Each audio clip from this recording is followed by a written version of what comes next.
My name is Madasar I am a compliance and privacy director of compliance and privacy at a subsidiary of Ford Motor Company called Ford Direct. Cool. What's Ford Direct? Ford Direct does digital advertising and marketing for Ford Motor Company. So what we do is it's one of the only companies in the automotive realm that does specific digital advertising and marketing for all of the 3,000 plus dealers, Ford and Lincoln dealers. So we provide them with websites, we provide them with digital advertising, you know, and display ads on Google or Facebook and stuff like that. For sure. How did you find out about that? Hear about that? So my background is unique. Prior to Ford Direct, I've been at Ford Direct for about 7 years. Prior to Ford Direct, I worked in Wayne County as an attorney, purchasing director, compliance officer, you name it. And Wayne County, as many of you know, is the largest county in the state of Michigan, where the city of Detroit is in. And so when I joined Wayne County, I was a young attorney, 26 years old, and it was one of the best experience that it gave me in my life, in the sense that I was a young attorney handling multi-million dollar deals, economic development deals, writing ordinances, doing stuff that most attorneys can dream of. But I got that opportunity. So in Wayne County, I represented every department, I represented every agency. I was involved in writing ordinances, suing companies, doing economic development deals. You name it, I did in Wayne County. I did that for 10 years, and then I moved to being the purchasing director. What's an ordinance? Ordinance is the law. Is a law. Basically, in this, when a state does it, it's called a statute. When municipality does it or a county government, it's called an ordinance. For sure. What made you want to become a lawyer? What made me want to become a lawyer? There's two influences in my life that really impacted me. I'm a product of hip hop. Hip hop raised me. Um, I fell in love with hip hop in 1986 when Run DMC came out with Raising Hell. That led to me with my favorite group, Public Enemy. So Public Enemy in hip hop, that it was the height of hip hop in 1989, 1990, which made it fashionable to be intelligent. Because of hip hop, I heard about Malcolm X. And the autobiography of Malcolm X just blew my mind away. In ninth grade, I went from smoking weed and acting a fool to just changing my life around at Ann Arbor Huron High. I went from having a 1.8 GPA in ninth grade to being on a principal's list, 10th grade, 11th grade, 12th grade, and graduating and going on to Michigan State. But hip hop and the autobiography of Malcolm X and just the Black Power movement and the Black militant movement persuaded me to be the best in trying to make an impact in my community. What you see in Malcolm X that made you want to change your life? Brother, Malcolm X, even though I didn't go to jail, it's just the book. Let me back up. That book is still the number one book that is utilized in any prison or prison. It's always checked out. Why? Because Malcolm gave hope to the hopeless. Here was a brother that the whole system threw away. He lost his mom. His father was killed by the KKK. His family was destroyed because of racism. He became a cold hard criminal. And in jail, everyone had given up on him except he got one knowledge, and that was the knowledge of Islam as taught by the Nation of Islam, Elijah Muhammad. And just having the knowledge of yourself, he changed his life drastically. And do you know Malcolm read every book in the prison library, started debating, became the most intelligent person. Most historians say when Malcolm came out of jail, he had the knowledge and wisdom of people with 3 PhDs. And so that goes to give you hope. And the man shook up the world, not with money, not with guns, just with the power of organizing and making a change. Why don't you like Big Law? I didn't say I don't like big law. It's just it wasn't for me to work in big law. I've been since 1990, since high school, a community activist and doing stuff that will impact the community as at the broad. I think when I was in law school, I had an opportunity to intern at different big law firms, and I'll never forget. I went to an interview, And the guy that was interviewing me was a black man who had been at Big Law for almost 5, 6 years and was still working the same job and had not made partner. And I remember him interviewing me, and I asked him, "Hey, how do you like it?" And I remember his response was, "It's a grind." And my next response was, "Do you enjoy it?" And he didn't necessarily enjoy it. He was like, "It's just a grind, man. I'm making great money, but it's a grind." But he wasn't enjoying it. And I think that turned me off. So my first internship I got was with a brother named Judge Adam Shakur. And Adam Shakur was a phenomenal brother who was a community activist. He became the first Muslim judge in U.S. history in 36th District Court in the 1980s, which is the largest district court, one of the largest district courts in the United States. So he was the first Muslim judge. He ended up becoming deputy mayor under the late Coleman A. Young. So Adam Shakur, everyone knew Adam. Adam was a great brother, and I got an opportunity to start interning with him and seeing how attorneys can make an impact in society. Whether it was prison reform, whether it was helping brothers and sisters returning from prison and how to re-enter in the community. Adam Shakur showed me how to help use the law to help your community as abroad. So that was the reason I did not want to go into big law, because I didn't want to be restricted. My thing is I wanted to practice law where it would have the biggest impact, not only helping companies, but helping major individuals. Adam Shakur. Is he related to Tupac Shakur? No, sir. He's not replaced Tupac Shakur. Shakur is a Muslim name. So Shakur is one of the attributes of Allah, which means thankful. So Adam Shakur, being a Muslim, adopted the name Shakur prior to Tupac. My name means, it's from the Holy Quran. My whole name, Madasar Tawakkul, means one covered up in the trust of God. Covered up in the trust of God, that everything I do with the emphasis that God, that I should do with emphasis that you got God behind you. Basically, that everything I do, I should do it trusting God that it'll come out successful. I've never rapped. I never rapped, but when I was growing up, I DJ'd. You ever wrote raps? Nope, I did not. But you name it. When it comes to hip hop, I'm an old school hip hop head, and so just talking about hip hop. You asked me. I didn't write raps, but growing up, going to Ann Arbor, Huron High, man, I used to do a lot of mixtapes, man. I used to have a connect at Puffer Reds. Puffer Reds and Nipsey used to, Mr. Red used to call me on a sat. I used to have all the tapes before anyone else got them. And I used to make mixtapes out of that. I was the first one in the area to get Tupacalypse Now. No one else had Tupacalypse Now, but I got it when I was visiting my uncle in LA. You said Tupac lived now? Tupacalypse Now. Tupac's first album, Tupacalypse Now. How'd you get it so fast? I was in LA.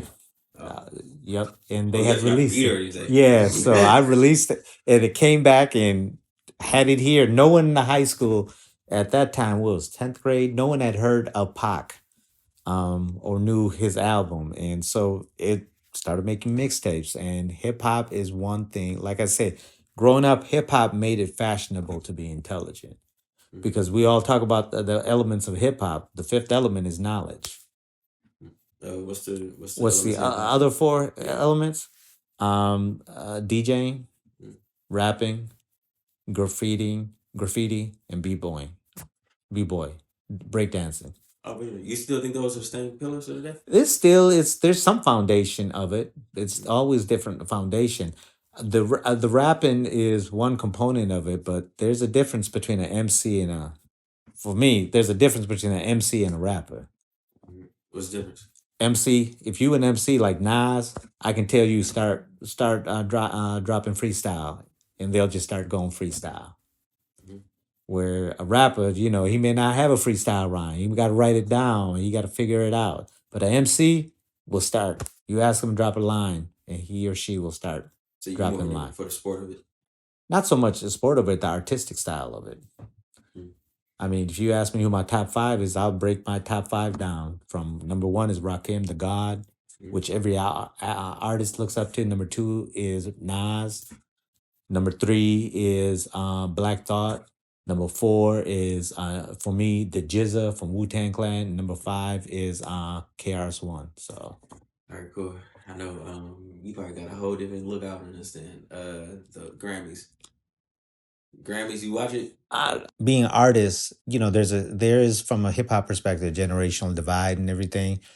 I, there was a movie called Brown Sugar. They asked, when you fall in love with hip hop, is the period that you think is the best period. So I fell in love with hip hop in the '90s. In the '90s, so you had Jay Z come out, you had Nas come out, you had Outkast come out, and you ask hip hop heads what is the best period? It's the '90s. You ask your generation, it's now. So it's generational. So what we may think as artists, you know, or artistic talent, you may not think it's artistic talent, but everyone, you know, hip hop is so universal in the sense that, you know, artistic form takes different forms. That's all. But now back to Killer Mike's, his album was phenomenal. I mean, his song with Andre 3000 was amazing. And I mean, just the downloads and everything else. And but it can't be based on sales because for a long time hip hop didn't sell. But the thing is Grammys. I mean, Killer Mike was like, okay, I won it. Grammys. I mean, because Grammys for the longest time didn't recognize hip hop. Yeah, I feel like they slow anyway. Yeah. I feel like they like. Yep. I feel like I think Kendrick said that a while ago. I think that's the only reason why they even gave it to Yeah. him. It's like if you cared about rapping, Killer Mike could be platinum, but that was in 2015. Like that was a while ago. So it's like I feel like they late. So, but it's artistic talent. But the thing is longevity. You got artists like Nas is still killing it, doing concerts. His albums, from the downloads and everything else, his King's Disease 1, 2, and 3, his Black Magic 1 and 2. I mean, he's still killing it. Yeah, it's a generational divide, but you got to understand, you know, to move forward in life, you got to look in the past. People who paved the way. You know, you won't be here if the people who didn't fight to give you the rights to film, to give you the rights to go to school and everything else. That's why you got to study history. Everything you could do, you got to study history. It goes back to the essence. I mean, it goes back to the essence of what was hip hop, and that's why you got to study history. The basic five foundations. What was hip hop? Hip hop was talking about what was impacting your community, your livelihood, and everything else. And in the culture, if it comes out that what you rapping about ain't true, what they gonna say? You fake. I mean, unless you let people know, be real with them. My thing is be real with them. Okay, this ain't. I'm just telling a story. This ain't me. But once you get up there and start talking about this is me, and it come out that it ain't you, I mean that X or Twitter will go crazy. But here's the thing. That's why life. Look, if you study the history of hip hop, when we controlled it, black and brown people controlled it. You had the lyrics that were not only positive but talked about how to uplift the community. 94, 95, you got big industry, white industries, white commercial industries or record companies that started to dictate what rappers would say. There's a lot of industries. Lloyd Banks. I remember Lloyd Banks told a story that Lloyd Banks was signed to 50 Cent, where he told the story that he wanted to make a song about police brutality. Police brutality. The record industry, I believe Interscope told him, no, we don't pay you for that. They have a council that says they evaluate what your lyrics are going to be. They say, no, stick to talking about black folks killing one another, talking about bees and hoes and stuff like that. So it goes to show you there's people behind the scenes who are controlling this. And that's why you gotta, if you're a real artistic guy like Kendrick, J. Cole, they may, J. Cole especially, he may not, sell, go quadruple platinum, stuff like that. Still sells out concerts. People want to listen to what the brother says, and he's authentic. Oh, brother, it's one of the most important elections. There's a lot going on. They say that about every year. No, but this year is crazy. Look, everyone's got to vote. I'm not going to tell you how to vote, but you got to vote what is your best interest, and you got to study whoever you vote for. You got to see where they stand on the issues. How is it going to impact you as a black man? How is it going to impact me as a Pakistani? How is it going to impact other folks? But here, I'll even put it. Let's not even talk about presidential election. Mario, imagine you got a piece of land. Okay, you got a piece of land you buy, 1,000 acres. You buy this land and you want to build. Let's say you want to build. What you want to build? Taco Bell. You want to build Taco Bell. That land ain't zoned for Taco Bell. It's zoned for residential or it's zoned for industrial. Now, you ain't never voted. You ain't never voted. You ain't never partaked in the election. But you got to get that land rezoned. You got to get it rezoned. And you got to go to a planning commission, which is appointed by elected officials. And so voting, there's two ways to cause change in America, is to raise a lot of money or to come out as a voting bloc. And now you ain't voted. You have no access to the elected officials. So now you got 1,000 acres of land that you can't do nothing with it but build a factory or build houses. So that's how voting impacts you. Now, if you would have voted, the people that you voted for, you can call them up. I'm a person that voted for you. I represent this community. Can you help me get this land rezoned? And let me tell you something. People that you vote for, I'm talking about local election. I'm not talking about national, presidential election. Let's start locally. When you vote, you can effectuate change because it'll impact you. Whether it's the prosecutor, it's the judge. If you get caught up in a crime, there's judges who will throw a book at you just because you're a young black male. But the same crime that's committed by a white counterpart, they'll give them leniency. And you decide whether that person is on the bench or not. So voting is important. Now with the elections, the Supreme Court has a lot of sway as to what happens, man. The president determines who gets on the Supreme Court bench. And whether you commit a crime, police brutality cases, being pulled over by a cop, being frisked for no reason, a lot of those cases were decided at the Supreme Court level, man. So if you elect a president that supports racist policies and appoints judges that support those policies, guess who ends up losing at the end? Yes. So voting is important, but the key is being smart and making sure you vote for the right people. Don't just vote because someone tells you to vote a certain way. You got to study and educate yourself. But as a young man, Mario, how old are you? 22. You, as a young man, if you're buying property, if you want to make changes, you got to vote locally. So imagine if you buy land and you want to build a family house. You buy land and the land is owned, and it happens all the time. I wasn't even thinking about that. This is my first time actually. I was going to buy it. And you buy it. How much? And you come to find out that land is zoned for you to only grow corn. And you don't know a damn thing about corn. So how do you get this land rezoned?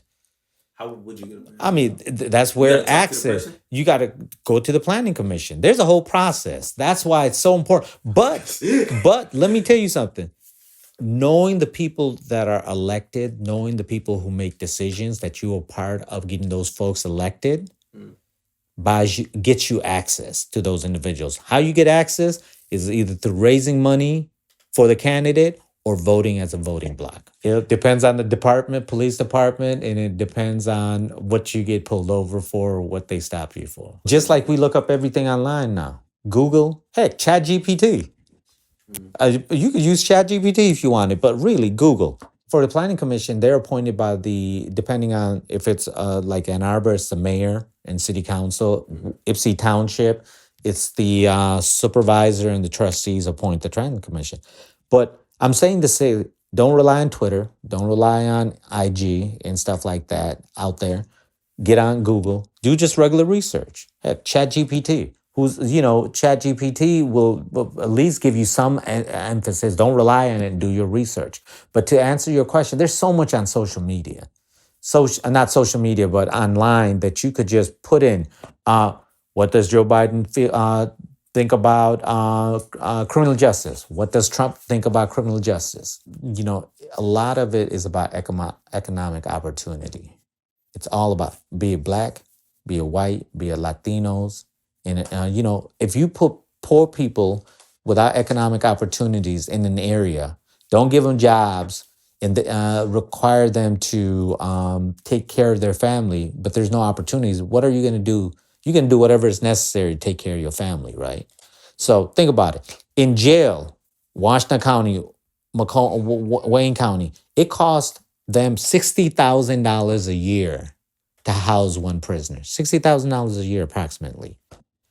Imagine if this system decided to give people $60,000 to go to school. How many brothers and sisters you know would stop going to jail for $60,000 a year or go to school? And so, but it comes with economic opportunity. The prison system is a major corporate industrial system. People make money off of you going to jail, man. So you think that's why? And it's that. But the thing is, the biggest reason people go commit crime is economic opportunity. There's vote. You got the prosecutor's race. Look, we got Eli Savit in Washtenaw County. You know, I supported Eli Savit. Eli, first thing he did was get rid of cash bail. So what cash bail did is if you were rich and you committed a crime, you could, you know, pay the money and get out of jail on a tether or on a, you know, get out of jail until your trial comes up. What he did, and so said that we're going to get rid of cash bond for minor offenses, because what happens is if you're poor, if you're very poor, you have no money, if they give you a bond, you know, cash bond for $1,000, $2,000, $5,000, and you ain't got that, you or your family can't pay that, you may be in jail until your trial comes up for about 6 to 7 months for a minor offense. Prosecutors, you got judges races. The judge races. Find out who's running. What's that? The judges who sit on Washtenaw, the district courts or the Washtenaw Circuit Court. How many judges is it for each county? It depends on the population. It depends on What population. about us? I believe Washtenaw County is 5 judges. I believe. 5 judges, and it's probably way more in Wayne. Yeah, Wayne is a lot more. They run countywide. And I think Washtenaw County, no, I'm talking about the circuit court in Washtenaw County that does most of their major trials. I believe it's 5 to 10. Don't quote me on that. Prosecutors, sheriff's office, find out. The sheriff's office. The sheriff's office. I don't think I see the police cars that say sheriff. The sheriff. So sheriff is responsible for enforcing the laws of the county. They're also responsible for managing the jails, county jails in the state of Michigan. Every state has different requirements for sheriffs. In the state of Michigan, the sheriff is responsible for enforcing the county laws, managing the jails, you know, and helping to provide security. They have a lot of power how they enforce the laws, you know, how they enforce the laws. So in Detroit, that's most likely, you know, the local police department. So, you know, it depends on, it could be, you know, in Detroit, you got different jurisdictions. That story, I mean, they got police cars that scope around there for no reason. Yeah. Just bothering people. So then who controls that system? So at the end of the day, if you're talking about the Washtenaw sheriff, be a Washtenaw, Wayne County sheriff, they're elected positions. That's why it's so important to get involved, because if you don't vote, the people who don't represent your interests may get in office. People who say, you know what, we're going to arrest every black and brown person out there. We want to put as many black and brown people in jail. And you know, at the end of the day, if someone robs or kills your family member, you don't want them walking. You want a system that puts them in jail, right? Tries them and puts them in jail. So you got to have some type of law and order. But to go after people just because they're black or standing around, that's wrong. That's illegal, actually. They can't do that. So basically, say sheriff department, judges. You got the prosecutor, but the key is, Mario, that we got to get involved in the elections. If you don't get involved, you know, that's the prosecutor. In some states, the prosecutor is called the district attorney, but the DA and the prosecutor, same. How many DAs are there? So every county. So you have every county in the state of Michigan has a prosecutor that's elected. And of course, he or she is not going to try each and every trial. So you have the elected prosecutor as the head of the prosecutors. Then you have, of course, attorneys who work for him or her. Yep. But the key is you got to, if you don't even vote for, people don't want to do presidential, Do vote locally, man. Vote locally. Whether they're gonna raise your taxes on your property, you don't vote, and people, you'll have a small group. You'll let small group of people make a decision for you. How does voting impact like financial gains of people? Really, that's the main thing. Like my family, like my grandma, everybody is financial driven family. There's like I ain't got nothing to do with my pockets. Yeah, What I what told does you. I told you. what does It that do with depends. money? It depends Because what this is what situation your family's in. this is what it is right now. A lot of people are living check to check, so they're Mm-hmm. saying like, what does this have to do with $800 next month or in 2 weeks? Like, what do you know Mm-hmm. what I'm saying? Yep. They're thinking about what does this have to do with the money we got to spend on rent? What does this have So to do with this? if they're when you say living check to check, are they working or Check to check, working, check to check. What is it like? What does it have to do with them? That's really basically what I'm saying. Is this gonna better my situation any type of way? it could be a situation where, depending on what elections you're talking about, whether it's the state level or the federal level, they may make decisions.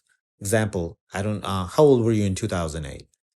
8, Okay, 7. 8. So 2008, a lot of people lost their houses. People that had their savings that were wiped out because of the mortgage crisis, and that was because the Republicans and them were in office. They allowed the banks to have free reign on how mortgages were put together when you buy a house.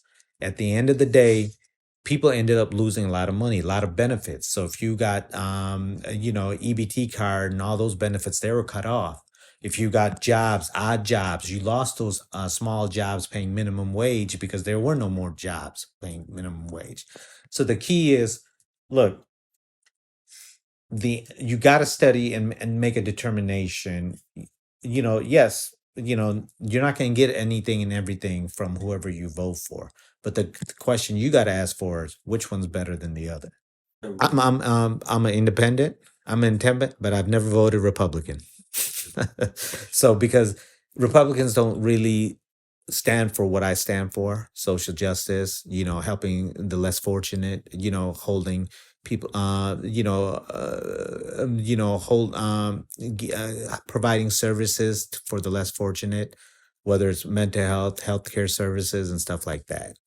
So it was a lot. So when I was working, so when I left, when I left, I went to school at Michigan State. Then I went to law school, University of Detroit. So I lived in Detroit for 8 years downtown, and I was in Detroit at a point when the only restaurant in downtown Detroit was Fishbones. So I've seen the development of Detroit and everything else.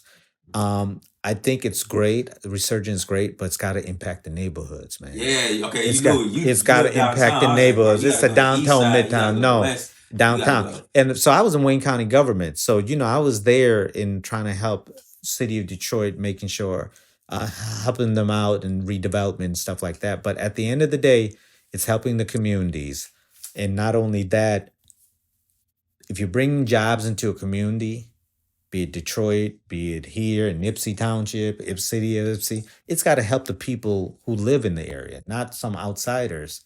It's got to help those people there. It's got to help employ those people there. And so a lot of Detroiters get a bad rap for the stuff that happens in Detroit. For example, the illegal dumping. A lot of times, many crimes occur in the suburbs. For example, if a car is stolen in the suburbs in Warren, the thieves will steal it there and leave it in Detroit. And so they try to make it a Detroit problem when the car got stolen in the suburbs. So there's a lot of shit that happens outside of Detroit that Detroit ends up getting the blame for. I'll give you an example. Even if it don't happen in Detroit, Detroit gets the blame. You remember the Malice in the Palace? Malice in the Palace was when Ben Wallace and all them got into fight with the Detroit Pistons got into fight with Indiana Pacers. At that time, they played in the Palace, which was in Auburn Hills. All throughout the news, it said Detroiters are called. A riot occurred at a Detroit basketball game. Had nothing to do with Detroit. It was Pistons, right? It was but had nothing to do with Detroit. How the headlines held as though the fight occurred in the city of Detroit with none but Detroit players. So it's the media and everything like that. But Detroit, You got to understand the history of Detroit to appreciate Detroit, man. You got to understand Detroit gave rise to the Nation of Islam, gave rise to the Shrine of the Black Madonna, gave rise to Motown, gave rise to a whole lot of stuff, man, that Detroit doesn't get respect for.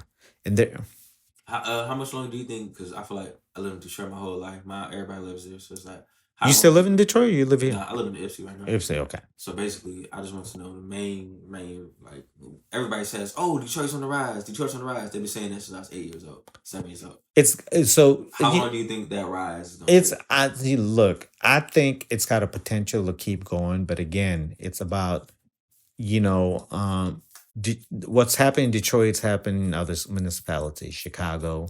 It's happened in Philadelphia and everything else. There's a whole. It's connected. There's a lot of issue of race, a lot of issues of business moving out, a lot of issue of policy. What happened with the crack epidemic and everything else? It decimated black communities all across. So when you study this history, you like, oh, oh, this just didn't get here this way. You got to understand there were policies that were put in place that made cities like Detroit, Chicago, Milwaukee, predominantly black areas, decimated. You saw the January 6th January 6th. They don't call that a riot. What they did when they stormed the Capitol, Mhm. they don't call that a riot. They call that rebellion or uprising. So if you study the history of a word called riot or rebellion, I don't call what happens in our community a riot. I call it either an uprising or rebellion, because people don't start destroying their community. For example, the George Floyd. What happened to George Floyd? Remember 2020, when the cop killed him with his knee on his neck. Um, you know, the community started rebelling for all what the police was doing and everything. So there's a rhyme and reason as to why what happens in our communities. I'm What made Muslim. you change over? I Where was, you going it from? was interesting. I was born Muslim, man. I was born Muslim. My family is from Pakistan, but I was born Muslim, and like many immigrant Muslims, I didn't wasn't practicing. I was drinking, smoking, everything else. So when someone gave me the autobiography of Malcolm X, it blew my mind, and I ended up listening. A friend of mine took me in 1990 to go hear Minister Farrakhan at Michigan State University, and the night before I had smoked a lot of weed, brother, ounce of herb, and I heard the minister speak. I never heard a black man speak like that to almost 20,000 students for about 4 hours. He talked, and no one moved. And I ain't smoked weed ever since, brother. Oh, damn. And it was just a change, and I started studying Islam, started hanging around the brothers, the Nation brothers, and the Orthodox Muslim brothers, and basically I came back to Islam, and my family came back to Islam. You was there for Savior's Day? Yeah, I was there this year. Yeah, I yeah, was there. for sure. Yeah, my brother, he Muslim. Yep. But So so it changed my life, bro. So being Muslim, man, like I said, when I came back to Islam, I went from 1.7 GPA, brother, to graduating high school, going to Michigan State, going to law school, and I'm here today because it put discipline in me, man.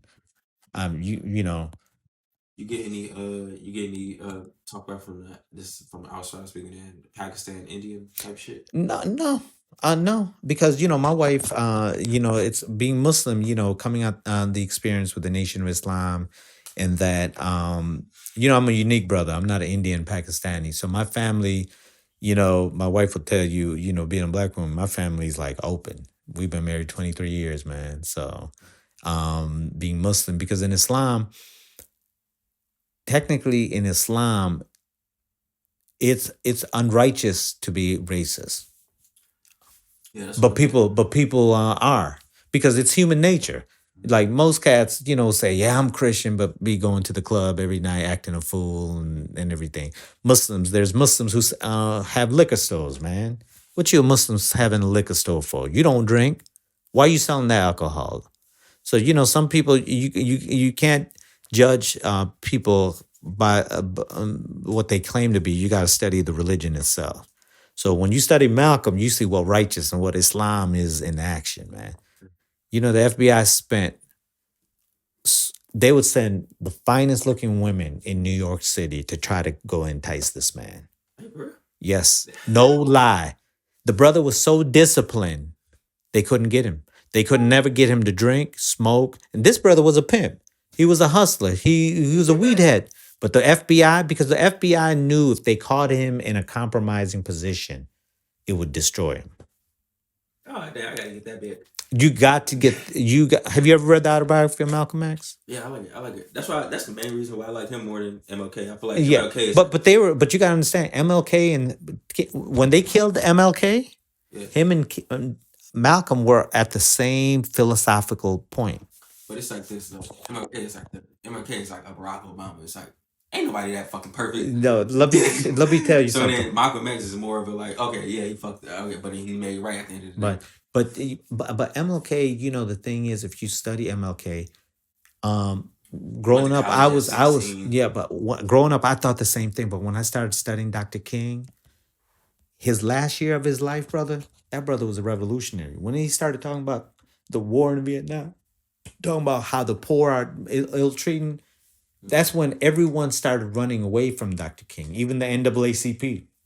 Dr. King was by himself. The president dogged him out. And that's when they ended up killing him, bro. Dr. King was a revolutionary. When you realize, so when Malcolm went to Birmingham, Alabama, in Selma, Alabama, Selma, in 1965, a week before he dies, he goes to Birmingham, Selma, to meet with Dr. King. But Dr. King is in jail because he wanted to meet with Dr. King. Can you imagine if those two brothers had came together? Imagine what would have happened. But there was a reason the feds killed him and the feds killed Dr. King. You think they did it? Yeah.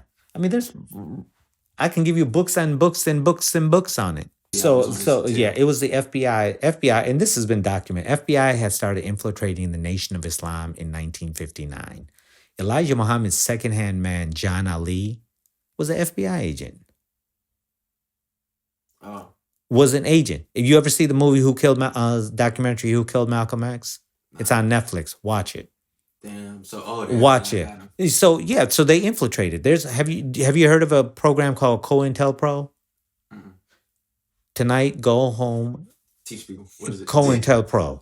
Get online and look at COINTELPRO. COINTELPRO. COINTELPRO was a program started by J. Edgar Hoover in the 60s, whose whole intent was to destroy any black leader or black organization that was involved in helping black communities and black people get together. Oh, that sucks. And so these programs were in place, and all this came out through the hearings in 1975. They ended that, right?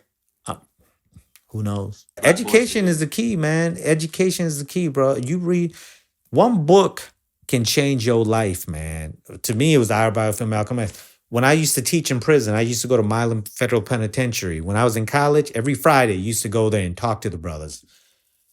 You don't understand. Brothers used to always tell me, man, tell the brothers out there, man, you ain't got to go to jail to pick up a book and read, man. There's not one brother in jail who will tell another brother, do what I'm doing, man.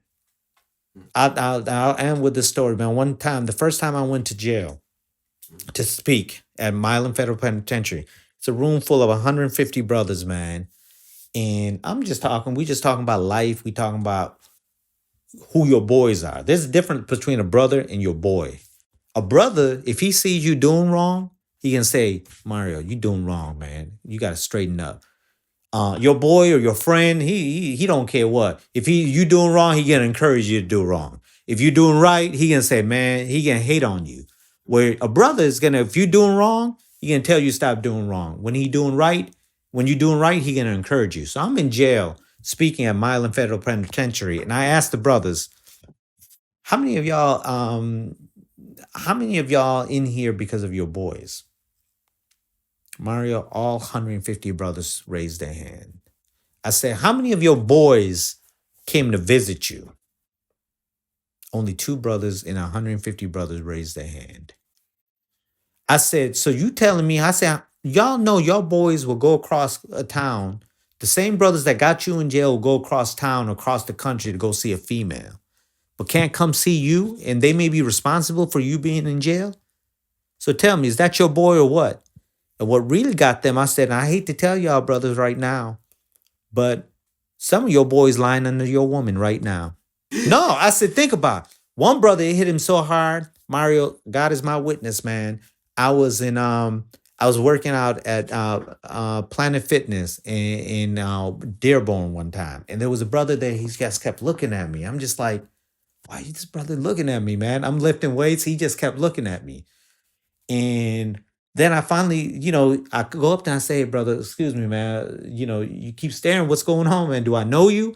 He's like, Madasar. I said, yeah. He said, brother, my name is such and such, man. I remember listening to your lectures when you used to come to Milan Federal Penitentiary.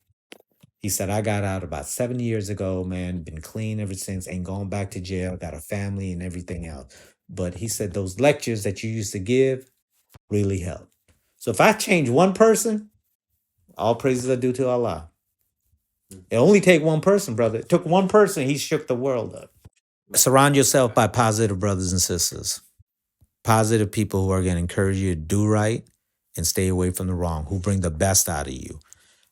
In Washington County, there's so many resources. You got WMBK. You interviewed half the brothers, and these are brothers. We ain't got to spend our weekends or or evenings. We got jobs, but we love y'all so much that we're willing to spend our time to help young brothers and sisters. But and the thing is, look, it's how you get you. First of all, to know right or wrong, you got to surround yourself by the right people. If you grow up in an environment that all you see is negativity, how are you going to act? You're going to act negative, right? You won't be able to distinguish between right or wrong. But if you grow up in an environment where you see both positive and negativity, because it happens not only black folks, I don't use the word N-word. I've never used the N-word. And I don't let my kids use the N-word and everything because just say ignorant. You ain't gonna call someone an N, this and that. The name that some white folks do. Is your kids black? Yeah, my wife black. So, but why you gotta call that? You ain't never seen a Spanish guy call himself a spick or this and that. You ain't gotta call that. If you something ignorant, just say ignorant. I know some folks say it's a term of endearment and everything else. Yeah. That's like me, there was a song by the hip hop group from San Francisco, from Oakland, California, called The Coup, and they say, if it was a term, would you let someone call you the B word, bitch, as a term of endearment? No, think about it, man. So you ain't got to use the N word, man. I mean, I know it's a term of endearment, but if someone ignorant, I call them ignorant. Yeah. On that term, I see y'all niggas later.